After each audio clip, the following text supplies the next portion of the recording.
নমস্কাৰ, আপোনাক সকলোকে স্বাগতম জনাইছোঁ অসম ফিউচাৰ ইউটিউব চেনেল। আশা কৰোঁ আপোনাৰ সকলোৰে খবৰ ভাল। 28 জুলাই তাৰিখে Srimanta Sankardev university of health ছায়েন্সৰ পৰা BSc medical technology and diploma in paramedical কৰ্চৰ এণ্ট্ৰেন্স এক্সামটো হৈ গৈছিল। ভালকেইটা ভিডিঅ'ত বহুতে কমেণ্ট কৰি আছিল যে ইয়াৰে ৰিজাল্টটো কেতিয়া দিব আৰু ইয়াৰে এডমিশ্যন ল'বৰ কাৰণে কি ডকুমেণ্ট লাগে। এই ভিডিঅ'টোত ইয়াৰে ওপৰত আপোনালোকক জনাই দিম। যদি আপোনালোকৰ চেনেলটো প্ৰথমবাৰৰ বাবে আহিছে তেন্তে ছাবস্ক্ৰাইব কৰি কাষত থকা বেল আইকনটো অন কৰি থৈ দিব। এতিয়া পলম নকৰি ভিডিঅ'টোৰ মেইন টপিকলৈ আগবাঢ়ো।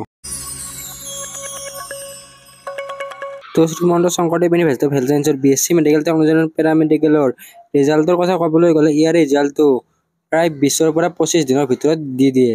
ইয়াৰে এণ্ট্ৰেন্স এক্সামটো 28 জুলাই তাৰিখে হৈছিল। এতিয়া 20 পৰা 25 দিন ধৰিলে আপোনালোকে আগষ্টৰ 20 তাৰিখৰ আগত ইয়াৰে ৰিজাল্ট দিয়াৰ সম্পূৰ্ণ সম্ভাৱনা আছে। আগষ্টৰ 20 তাৰিখ মানৰ ভিতৰত ইয়াৰে ৰিজাল্টটো দিব। ৰিজাল্টটো দিয়াৰ পিছত কিছুদিন পিছতে ইয়াৰে কাউন্সিলিঙৰ নটিচ আহিব আৰু এই কাউন্সিলিঙৰ নটিচত আপোনালোকৰ কিছুমান ডকুমেণ্ট লাগিব।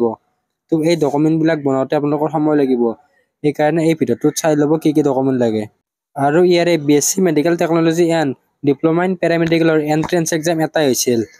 ইয়াৰে এটা এণ্ট্ৰেন্স এক্সামৰ পৰাই দুখন স্ক'ৰ কাৰ্ড আহিব। BSc মেডিকেল টেকনলজিৰ বেলেগ স্ক'ৰ কাৰ্ড বা বেলেগ ৰেংক, মাৰ্কটো চেমে থাকিব কিন্তু ৰেংকখিনি চেঞ্জ হ'ব। আৰু ডিপ্ল'মা ইন পেৰামেডিকেলৰ বেলেগ স্ক'ৰ কাৰ্ড আৰু বেলেগ ৰেংক, মাৰ্কটো চেম কিন্তু ৰেংকটো দুটাতে চেঞ্জ হ'ব।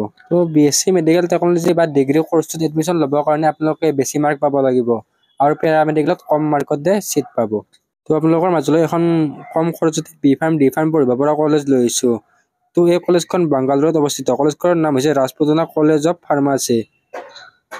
এই কলেজখনৰ ফিজ বহুতেই কম। D.Pharmত টোটেল ফিজ হৈছে 1,60,000 টকা আৰু যদি আপুনি হোষ্টেল লৈ থাকে তেনেহ'লে 2,80,000 টকা। আৰু B.Pharmত এনে নৰ্মেল হোষ্টেল নল'লে 3,90,000 টকা টোটেল ফিজ। আৰু B.Pharmত হোষ্টেল লৈ 6,20,000 টকা। ইয়াৰে ফিজটো বহুত কম হয়। আপোনালোকে যদি ল'ব বিচাৰে ডিছপ্লেত দিয়া নম্বৰটোত কণ্টেক্ট কৰিব আৰু ডেছক্ৰিপশ্যনত নম্বৰ দি আছে তাত কণ্টেক্ট কৰিব। ফিজিক্স, কেমেষ্ট্ৰি, বায়'লজি বা PCB বা PCM দুটা ষ্ট্ৰীমৰ পৰা ইয়াতে এডমিশ্যন ল'ব পাৰে। নেক্সট ইয়াৰে এডমিশ্যন বা কাউন্সিলিঙৰ টাইমত কোনবিলাক ডকুমেণ্ট লাগে। এই ডকুমেণ্টবিলাক আপোনালোকক অৰিজিনেল আৰু জেৰক্স দুয়োটাই লাগিব। ইয়াৰে যি ডকুমেণ্ট আছে এয়া আপোনালোকে ৰেডি কৰিব পৰা হৈছে। লাইক PRC বনাওঁতে সময় লাগে, EWS ৰ ক্ষেত্ৰতো সময় লাগে, OBC NCL ৰ কাৰণে সময় লাগে। OBC ৰ কাৰণে NCL চাৰ্টিফিকেটখন কম্পালচৰি। যিবিলাকৰ NCL চাৰ্টিফিকেটখন নাই অতি সোনকালে বনাই ল'ব। এতিয়া লিষ্ট ৱাইজ ডকুমেণ্টখিনি আলোচনা কৰোঁ। CEE ফাৰ্মাচীৰ এডমিট কাৰ্ড আৰু স্ক'ৰ কাৰ্ড। আপোনালোকে এণ্ট্ৰেন্স এক্সাম দিওঁতে CEE যিখন এডমিট কাৰ্ড আছিল সেইখন লাগিব স্ক'ৰ কাৰ্ড। CEE স্ক'ৰ কাৰ্ডখন আপোনালোকে ৱেবছাইটৰ পৰা ডাউনলোড কৰি ল'ব। Next HSLC admit card. আপোনালোকৰ HSLC এডমিট কাৰ্ডখন লাগিব।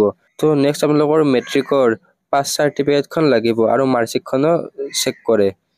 নেক্সট হাই ছেকেণ্ডাৰীৰ মাৰ্কশ্বিট আৰু হাই ছেকেণ্ডাৰীৰ pass certificate. Next caste certificate. আপোনালোকৰ যদি OBC ৰ পৰা NCL চাৰ্টিফিকেটখন লাগিব, জেনেৰেলৰ পৰা হ'লে একো চাৰ্টিফিকেট নালাগে। যদি জেনেৰেলৰ আপোনালোকৰ EWS আছে তেনেহ'লে EWSখন ভেলিডিটি থাকিব লাগিব।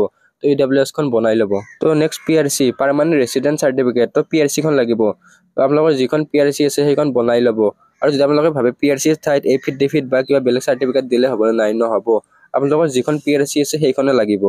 এতিয়াও সময় আছে, বেছি দিন নালাগে, প্ৰায় এমাহৰ ভিতৰত PRC এইবিলাক ডকুমেণ্ট ওলাই যায়। সোনকালে আপোনালোকে বনাই ল'ব। কাউন্সিলিঙত এইখিনিয়ে ডকুমেণ্ট লাগে, আপোনালোকে এই ডকুমেণ্টবিলাক বনাই ল'ব। এই ভিডিঅ'টোত এইখিনি আছিল। আশা কৰোঁ আপোনালোকে ভিডিঅ'টো ভাল পালে। ভিডিঅ'টো আপোনালোকৰ বন্ধু বান্ধৱীসকলৰ লগত শ্বেয়াৰ কৰি দিব। চেনেলটো ছাবস্ক্ৰাইব কৰি কাষত থকা বেল আইকনটো অন কৰি থৈ দিব। ধন্যবাদ।